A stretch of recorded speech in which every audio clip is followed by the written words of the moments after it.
Hello दोस्तों, आप सभी लोग कैसे हैं? सत श्री अकाल। आप सभी का एक बार फिर स्वागत है मेरे चैनल फन फैक्ट एसकेपी पे। आज 7 इंपॉर्टेंट न्यूज़ लेकर आया हूं। भारत ने अग्नि प्राइम मिसाइल का टेस्ट किया है। क्या खास बात है इसमें? लद्दाख वॉर लाइन्स क्यों हो गई स्टार्ट? भारत के फ्लाइंग कॉफिन मिग 21 रिटायर्ड होने वाला है कल। एशिया कप में पाकिस्तानियों की हरकत के खिलाफ बीसीसीआई ने क्या कंप्लेन दर्ज कराई है? ट्रंप ने यूएन को बोला स्क्वाड्रन पोटेंशियल, इसका क्या मतलब होता है? सीडीएस जनरल अनिल चौहान ने 1962 वॉर के बारे में एयरफोर्स को लेकर कुछ चर्चा की है, वो सब डिटेल में देखेंगे। डेनमार्क के एयरपोर्ट्स पर अभी भी ड्रोन उड़ रहे हैं, क्यों हंगामा मचा हुआ और किसके ड्रोन है अभी तक पता चला या नहीं, ये डिटेल में देखेंगे। तो ये सारी न्यूज़ जो है वो डिटेल में देखेंगे, लेकिन उससे पहले आप लोगों को सिर्फ एक काम करना है। आराम से न्यूज़ देखने के लिए आपको सबसे पहले वीडियो को लाइक करना है, चैनल को सब्सक्राइब करके बेल आइकन को दबा के ऑल का ऑप्शन दबा लेना है। बस इतना सा काम है। अगर इसके कोई पैसे नहीं लगने हैं, बस मेरी मेहनत का थोड़ा मुझे रिवॉर्ड मिल जाएगा, तो प्लीज इसे जल्दी से कर लो। तो चलो देखते हैं डिटेल में न्यूज़।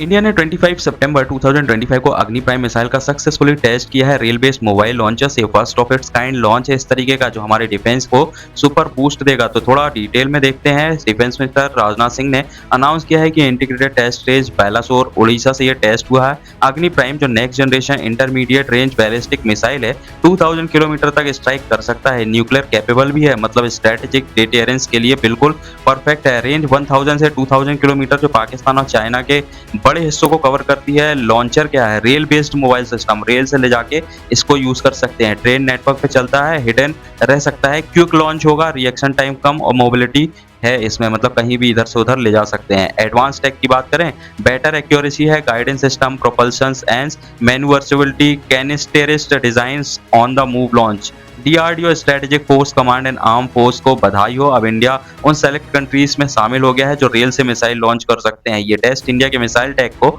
अग्नि सीरीज के पुराने मॉडल्स से अपग्रेड करेगा। आगे ये टैक्स अग्नि 5 जैसे मिसाइल्स पे भी अप्लाई हो सकते हैं। बॉर्डर टेंशन में स्ट्रॉन्ग पोस्चर देगा, चाइना पाक के अगेंस्ट डिटेरेंस बढ़ेगा, पीस मेंटेन करेगा, लेकिन अगर चाहिए तो जवाब देना बहुत ही आसान है। जियोपॉलिटिक्स में इंडिया का वेट और भी बढ़ रहा है। सेकंड न्यूज की बात करूं, देखिए नेपाल में जिस तरीका प्रोटेस्ट हुआ था, जैन पगला गए हैं। लेह लद्दाख के शॉकिंग वायलेंस की बात कर रहा हूं। 24 सितंबर 2025 को पीसफुल प्रोटेस्ट वायलेंट हो गया एकदम से। प्रोटेस्ट का रीजन था लद्दाख के लोग स्टेटहुड और 6 शेड्यूल्ड ट्राइबल सेफगार्ड्स मांग रहे हैं।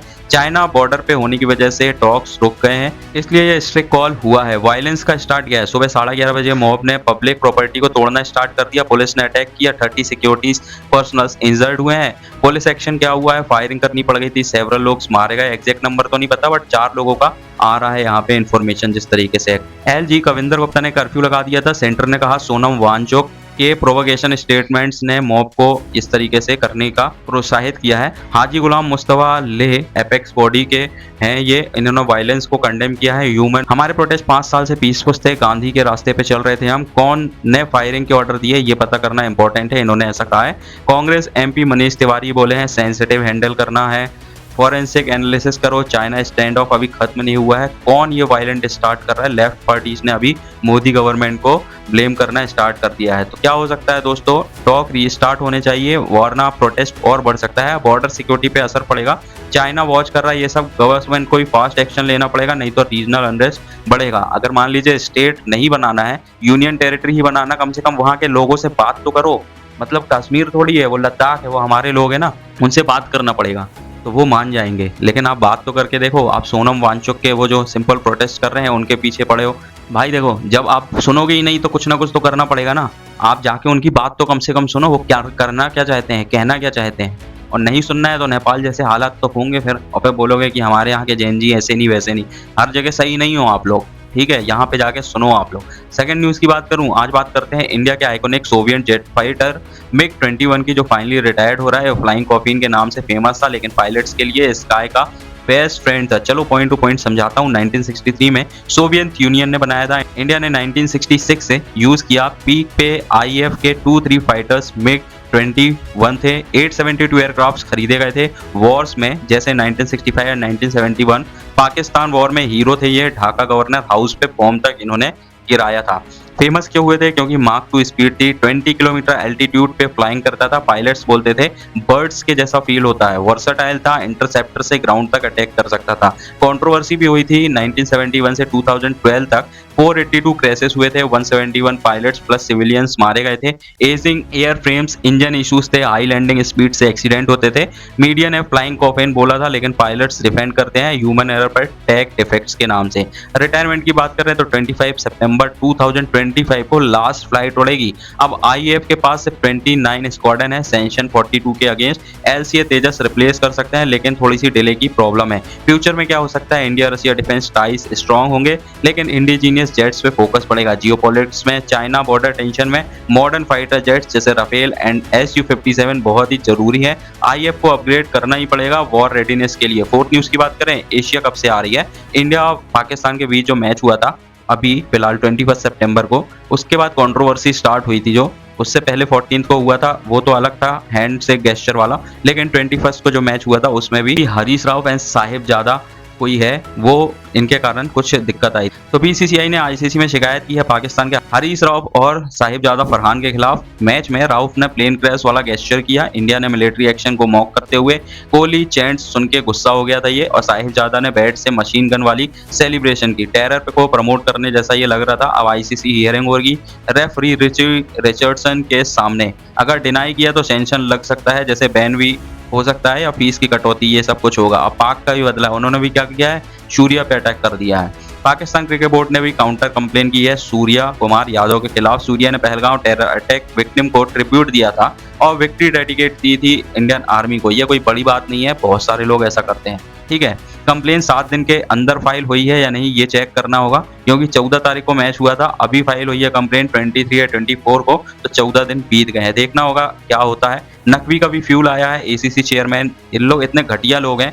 देखो, ये पॉलिटिक्स में मंत्री हैं, एसीसी के चेयरमैन है, पीसीबी के भी चेयरमैन है मोहसिन नकवी। इन्होंने एक्स पे क्रिस्टियानो रोनाल्डो का स्लो मोशन वीडियो पोस्ट किया, जहां प्लेन क्रैश का गेस्चर करते हुए दिखाया जा रहा है, जैसे रॉफ ने किया था उसी तरीके का। नकवी जो इंटीरियर मिनिस्टर भी हैं, इंडिया के खिलाफ प्रोएक्टिव रहते हैं। बीसीसीआई और आईसीसी नोटिस कर रहे हैं, एक्शन हो सकता है। अब आगे क्या? आईसीसी हियरिंग से रॉफ एंड साहिबजादा को फाइन या सस्पेंशन मिल सकता है। सूर्या के केस वीक लग रहा है, क्योंकि डेडिकेशन था, ये जेन्युइन था। नकवी पे बॉयकॉट प्रेशर भी आ सकता है। इंडिया अगर फाइनल पे पहुंचा तो अवार्ड सेरेमनी में थोड़ा बहुत ड्रामा देखने को मिलेगा। नकवी जो एसीसी का चेयरमैन है एशिया कप का, उसके थ्रू अवार्ड नहीं लेगी इंडियन टीम्स। ये क्रिकेट पॉलिटिक्स मिक्स जियोग्राफिक को और गर्म हॉट मसाला दे रहा है। देखते हैं क्या होता है। फिफ्थ न्यूज की बात करूं, प्रेसिडेंट ट्रंप का यूएन का ड्रामा स्टार्ट हो गया है। 23 सितंबर 2025 को जनरल असेंबली में ट्रंप ने स्पीच दिया, जहां उन्होंने यूएन को बोला स्क्वाड्स पोटेंशियल यूरोप को यूक्रेन वॉर और इमिग्रेट्स पे क्रिटिसाइज किया और लीडर्स को वार्न किया है कि उनके नेशंस हेल्थ में जा रहे हैं। लेकिन स्पीच से पहले ही